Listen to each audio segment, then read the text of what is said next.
नमस्कार साथियों, जैसा कि आपको मालूम है, किसान लोग जो हैं वो अपनी मांगों को लेकर आंदोलित हैं और बीते 2-3 वर्षों से यही काम चल रहा है। लेकिन जो भाजपा की केंद्र सरकार है वो उनकी कोई सुनवाई नहीं कर रही।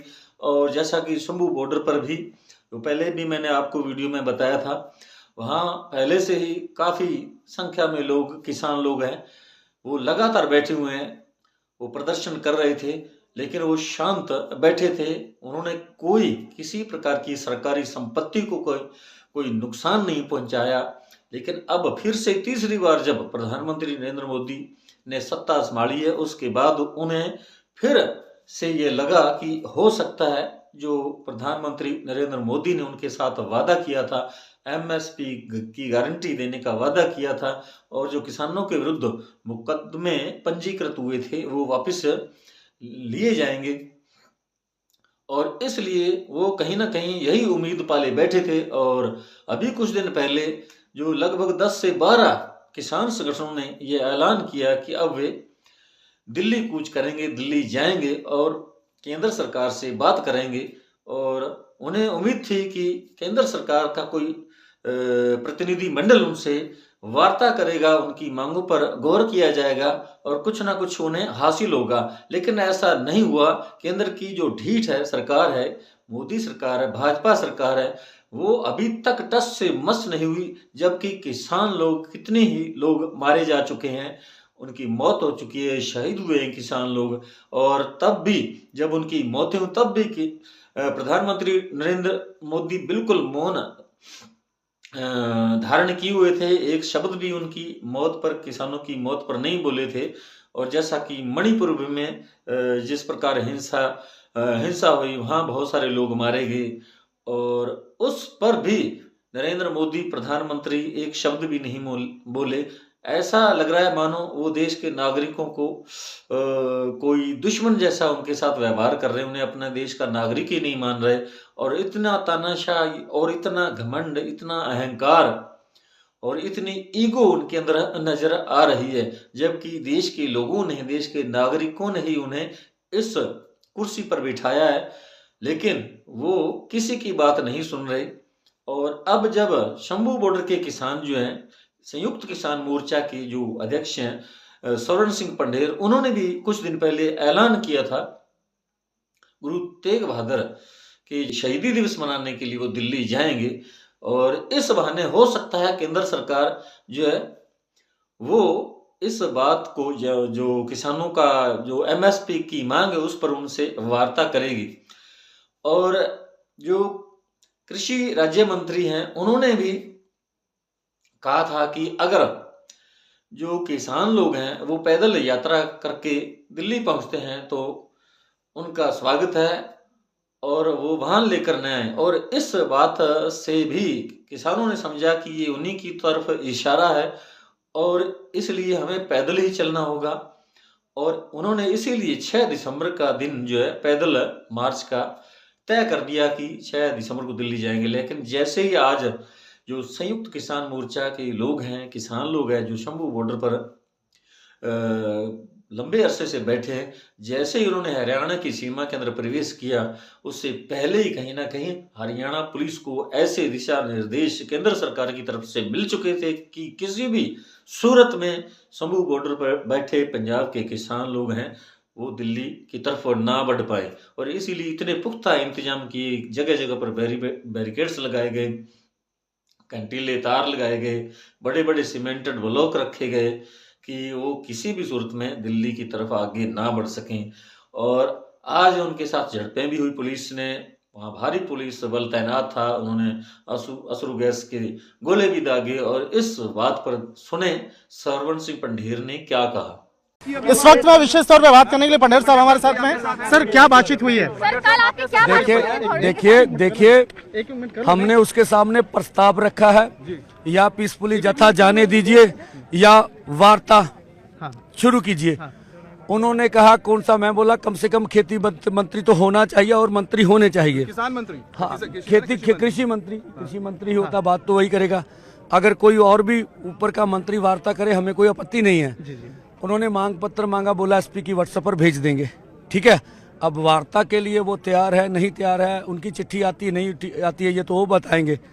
हम लोग का ऐलान बिल्कुल कायम है। कल का जत्थे का ऐलान हुआ, फिर भी अभी जाकर कितने जख्मी हैं, किस तरह की व्यवस्था में है, क्या कुछ हो रहा, सबके बारे में आपको 1-1.5 घंटे में बता देंगे। कृपया आप हमें समय दे दीजिए। निश्चित तौर पे जिस तरह से अगर देखा जाए कि देखिए दोनों फोरमों की लीडरशिप यहाँ पर उपस्थित है। सारे हमारे लीडर केएम किसान मजदूर मोर्चा के अथवा एसकेएम गैर राजनीतिक के दोनों के लीडर यहाँ दिन भर रहे हैं। जो अभी पुष्टि हो रही है लगभग 8 जख्मी हुए हैं और उनमें से 2 गंभीर जख्मी हैं। और जैसे सुविंदर सिंह चौटाला है हमारे, इनके भी टांग पर घाव है। इस तरह से मुझे लगता अभी जत्थे की शिनाख्त करेंगे, 15-20 जख्मी हमें नजर आएंगे। अभी जत्था अरेस्ट के लिए गया हुआ है और जो जख्मियों की तादाद है 8 तो हॉस्पिटल में है नए हमारे लिए, उनमें सरजीत सिंह फूल भी हैं और बीकेजू बहराम के जुआ लीडर हरप्रीत सिंह, उसको भी गंभीर चोट है। एक बहरू जी की यूनियन से उनके किसान का कान जो फट गया है, ये जो हमने हॉस्पिटल से मालूम किया है। जिस तरह से आज भारत सरकार ने बल प्रयोग किया, आप देखिए, एक बात मैं स्पष्ट करना चाहता हूँ, जहां का भी मीडिया हो, आपको हमारे हाथ में कोई मारू हथियार दिखा हो तो बोल दीजिएगा।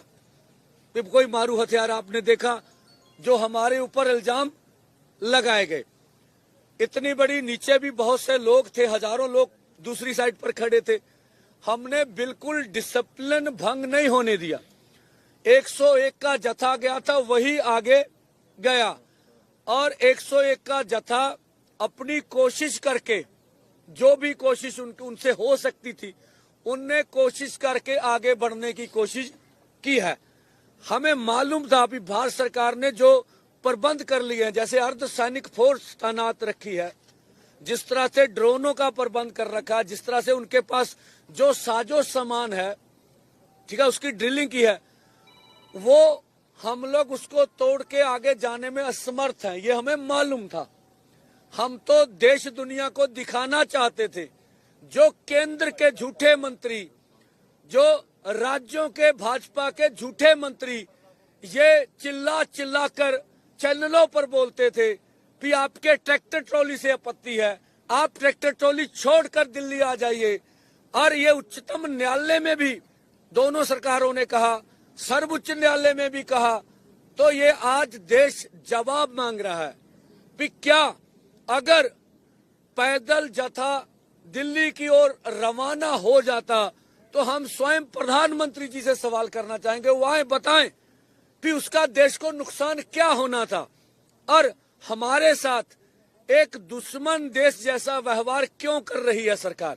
हम इस देश के नागरिक हैं और इस देश के लिए हमने बहुत बड़ी कुर्बानियां की है। आरएस हमें बताए कि देश की आजादी में उनकी क्या कुर्बानियां हैं और पंजाबियों की, देश के किसान मजदूर का देश की आजादी में क्या योगदान है। हमने केंद्रीय पूल में जब देश के नेता बाहर से अनाज के लिए भीख मांगने जाते थे, तो इस पंजाबियों ने, हरियाणा ने, हरे इनकलाब जो यहाँ लाया गया, इतना अनाज उगाया, देश को आत्मनिर्भर कर दिया, उसकी सजा मिल रही हमें, इसलिए हमारे साथ ऐसा किया जा रहा। तो पूरी दुनिया ने देखा, 5वीं बड़ी महाशक्ति दुनिया की 100 के जत्थे के ऊपर जिस तरह से उन्होंने बर्बरतापूर्ण जबर किया है, जिस तरह से हमारे नेताओं को जख्मी किया, ये पूरे देश ने देखा। हमने कल भी कहा था, आज भी कह रहे हैं, ये नैतिक तौर पर किसान आंदोलन दिल्ली 2 की जीत है। अब मोदी जी कोई भी, उनके पास दलील नहीं है, अपील नहीं है कि हमें पीसफुली आगे बढ़ने से क्यों रोका जा रहा है, क्या कारण है उनके।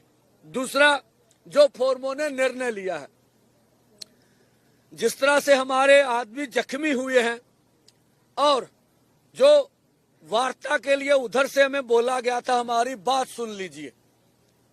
ये जब सरकार इस तरह का प्रहार कर रही हो, जब इस तरह का माहौल हो, हमारे लोगों को बुरा लगता है कि हम अधिकारियों से बात नहीं करेंगे, नहीं करनी चाहिए ऐसा। फिर भी हमने संयम रखा। और जब उन्होंने कहा हम बात करना चाहते हैं, हम देश दुनिया को बताने के लिए कि हम बातचीत से कभी भागने वाले नहीं, आप हमारे ऊपर जुल्म करिए, फिर भी हम बातचीत का रास्ता खोल के रखे हुए। हम वार्ता के लिए गए। वो बोले आप बताइए क्या प्रस्ताव है। मैंने बोला या तो आपको कोई डर है, आप जत्थे को चेक कर लीजिए सर से पांव तक। कोई आपको आश्वासन लेना है लीडरशिप की दोनों मोर्चे की, वो आश्वासन ले लीजिए, तो हमें आगे बढ़ने दीजिए। इसका सुखद हल ये है, या फिर केंद्र सरकार वार्ता करे हमारे साथ। दूसरा इसका हल ये है, उन्होंने बताया आपकी कोई कंडीशन है, कौन से लोग मीटिंग में बैठेंगे। हमने कहा केंद्र के मंत्री होने चाहिए। अगर कृषि मंत्री होंगे तो उनका ये काम है, उनका ये कार्यालय है, उनका ये विषय है, वो बैठे, आगे सरकार तय कर ले भी और कौन से अधिकारी बैठाएंगे। उन्होंने यह कहा भी आपका प्रस्ताव सरकार के पास चला गया। वो लगभग फोन खोलकर ही बात करते हैं, हमें पता सरकार के इंस्ट्रूमेंट जो हम बात करते हैं ऊपर दिल्ली तक जा रही होती है। उन्होंने कहा आप एक बार हमें मांग पत्र दे दीजिए। मांग पत्र तो दिए, फिर भी हमने कहा आपके एसपी को व्हाट्सएप के ऊपर हम अपना मांग पत्र भेज देंगे। एक तो ये देखते हुए जत्था जख्मी हो गया है, यहाँ पर मैं भी गया हूँ, आपके आंखों में भी जलन हो रही होगी। आप लोगों ने जिस तरह से सहयोग किया, जिस तरह से साथ हमारे रहे, इसके लिए दोनों फोरम आपका धन्यवाद करते हैं। आपने भी जान जोखिम में डाल के किसानों को कवरेज किया, और वो सब हम लोग कवर कर लें। और ये कल का जत्था इसलिए रोका जा रहा है, अब ये कल का जत्था परसों जाएगा, ठीक है जी। ये क्यों परसों कर दिया गया? एक तो जो उन्होंने कहा है कि हम वार्ता के लिए तैयार हैं, कल का दिन हम देख लेते हैं। अगर वो बातचीत करना चाहते हैं, उनको समय मिल जाएगा, पता चलेगा। अब केंद्र ने वार्ता करनी है या नहीं करनी है, ये उनका अपना आजाद निर्णय होगा। हम चाहते वार्ता हो। दूसरा, जितने जख्मी हो गए हैं उनको हमने कवर कर लेना है। परसों 12 बजे दो फोरमों ने जो निर्णय लिया है, 101 का जत्था इसी तरह से आगे बढ़ेगा। कल का हमने केंद्र को समय दिया है, और अपनी ओर से पीसफुल रखने के लिए हम सरकार के साथ टकराव नहीं चाहते हैं, इसलिए दोनों फोरमों ने उचित निर्णय लेके रखा भी हम टकराव अपनी ओर से नहीं चाहते हैं। तो इसलिए कल का कार्यक्रम परसों होगा। साथियों, सरवण सिंह पंढेर जो है वो बहुत ही दुखी मन से वो कह रहे हैं कि हमने कहा कि हम निहत्थे हैं, बिना किसी वाहन के पैदल दिल्ली की तरफ कूच करेंगे, और हम चाहते हैं कि केंद्र सरकार जो किसानों की बात सुने, उनकी बात जो उन्होंने वादे किए थे उनको लागू करे, एमएसपी की जो मांग है उस पर गौर करे। लेकिन ऐसा नहीं हुआ। वो बहुत ही इन चीज़ों को लेकर विचलित हैं। सभी किसान संगठन जो सारे इसी बात को लेकर चिंतित हैं कि आखिरकार मोदी को ऐसा क्या हो गया, वो क्यों नहीं किसानों की बातें सुन रहे हैं। अनिल विज हैं, वो अपनी तरफ से ही कह रहे हैं कि ये तो दिल्ली से पहले परमिशन लेनी होगी, तभी हरियाणा के अंदर से आगे बढ़ने दिया जाएगा, आगे इनको कूच करने दिया जाएगा। अब दिल्ली की पुलिस जो है वो किसके हाथ में है? गृह मंत्रालय के पास है, गृह मंत्री अमित शाह के हाथ में है दिल्ली की पुलिस। अब वो कैसे अनुमति दे देगी दिल्ली में घुसने के लिए? ऐसा बिल्कुल संभव नहीं है। तो इसका मतलब यही कि किसान जो है वो रोते रहें, पिटते रहें, बैठे रहें, धरना लगाएं या आमरण अनशन पर बैठे, मरें, कुछ भी हो।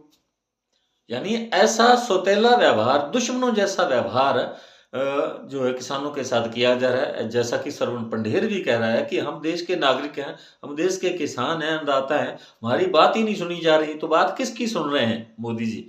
वो तो अडानी की और अंबानी की सुन रहे हैं बात।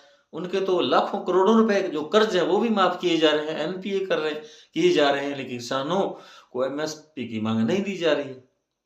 तो ये दुखी दिल से जो सरवण सिंह पंढेर है या राकेश टिकैत हैं, अन्य किसान संगठन है, जो उनके जो अगुआ नेता हैं, वो सारे इसी बात को लेकर बहुत दुखी हैं, परेशान हैं, हैरान हैं कि आखिरकार सरकार को हो क्यों, क्या गया, किसानों की बात क्यों नहीं सुन रहे। किसानों पर जो देश का जनजीवन निर्भर करता है, किसान अन्नदाता ही नहीं और भी बहुत कुछ देश को दे रहा है। तो साथियों, इस वीडियो में आपने जिस प्रकार देखे कई दृश्य है, जैसे कंटीले तार लगा रखे हैं, बैरिकेड्स लगाए गए हैं, और ये किस लिए लगाए गए हैं? वो बात ही तो करना चाहते हैं। उनके पास कोई ऐसी कोई तोप नहीं है, कोई गोला बारूद नहीं है, और वो आमने सामने बैठकर केंद्र सरकार के नुमाइंदों से बात करना चाहते हैं। तो बात करना भी ऐसा क्या गुनाह हो गया? क्यों डर रहे हैं प्रधानमंत्री नरेंद्र मोदी? ऐसा लगता है किसान जो प्रधानमंत्री नरेंद्र मोदी हैं, उन्होंने कसम ही खा रखी है कि वो बिल्कुल टस से मस नहीं होंगे, किसानों की बात नहीं सुनेंगे, उनकी मांगे नहीं मानेंगे। तो ये कि जो सरकार का रवैया है, बिल्कुल ये किसानों के लिए बर्दाश्त के बाहर हो चुका है, क्योंकि वादा खिलाफी का आरोप लगाया जा रहा है मोदी पर। किसान लोग कह रहे हैं कि जब उनसे वादा किया गया था, हम तो उसी वादे को लागू करने की बात कर रहे हैं, वो हमारा वादा जो उसका क्या हुआ, वो लागू क्यों नहीं किया जा रहा? तो साथियों, हमारा ये वीडियो आपको कैसा लगा कमेंट बॉक्स में जरूर लिखकर बताइएगा। यदि आपने अभी तक हमारे hit fit news TV channel को सब्सक्राइब नहीं किया तो प्लीज सब्सक्राइब कर लें। इस वीडियो को अधिक से अधिक शेयर करें, लाइक करें। आपका बहुत बहुत शुक्रिया, धन्यवाद। राम राम, सत श्री अकाल।